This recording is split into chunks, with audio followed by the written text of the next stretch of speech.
தூத்துக்குடி மாவட்டம் கோவில்பட்டி அரசு மருத்துவமனையில் மருத்துவர்கள் தாமதமாக பணிக்கு வருவதால் புகார் எழுந்துள்ளது. கோவில்பட்டி நகரில் உள்ள அரசு மாவட்ட தலைமை மருத்துவமனையில் மருத்துவர்கள் உரிய நேரத்திற்கு பணிக்கு வருவதில்லை என கூறப்படுகிறது. புறநோயாளிகளின் பிரிவில் காலை 7 மணிக்கு சிகிச்சை தொடங்கும் என்று அறிவிக்கப்பட்டுள்ளது. ஆனால் காலை 9 மணி வரை மருத்துவர்கள் பணிக்கு வருவதில்லை என்று பொதுமக்கள் குற்றம் சாட்டியுள்ளனர். இதனால் நோயாளிகள் நீண்ட நேரம் காத்திருக்கும் நிலை ஏற்பட்டுள்ளது.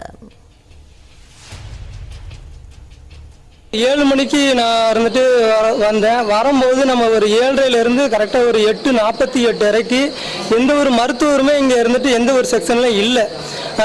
பொதுநல மக்கள் எத்தனையோ மக்கள் இங்கே வந்து 5 கவுண்டர்லையுமே கிட்டத்தட்ட ஒரு 80க்கும் மேற்பட்ட பொதுமக்கள் அவங்க வேலையை விட்டுட்டு வந்து இங்கே ஒவ்வொரு நோய்க்கு ப்ரெஷரு சுகர் எல்லாமே செக் பண்ணதுக்கு வந்திருக்காங்க. அங்கே ஒரு நர்ஸ் மட்டும்தான் இருந்தாங்க. அவங்க தான் செக் பண்ணிருக்காங்க, 2 நர்ஸு. டாக்டர் யாருமே இங்கே இல்லை. மருத்துவர்கள் உரிய நேரத்திற்கு பணிக்கு வர வேண்டும் என்பதே அவர்களின் கோரிக்கையாகும். இது தொடர்பாக மருத்துவமனை கண்காணிப்பாளரிடம் நியூஸ் 18 விளக்கம் கேட்டபோது மருத்துவர்கள் தாமதம் குறித்து உரிய நடவடிக்கை எடுப்பதாக உறுதியளித்துள்ளார். இந்நிலையில் மாலை நேரத்திலும் புறநோயாளிகள் பிரிவு செயல்பட்டால் பெரும் பயனாக இருக்கும் என்று பொதுமக்கள் கோரிக்கை விடுத்துள்ளனர்.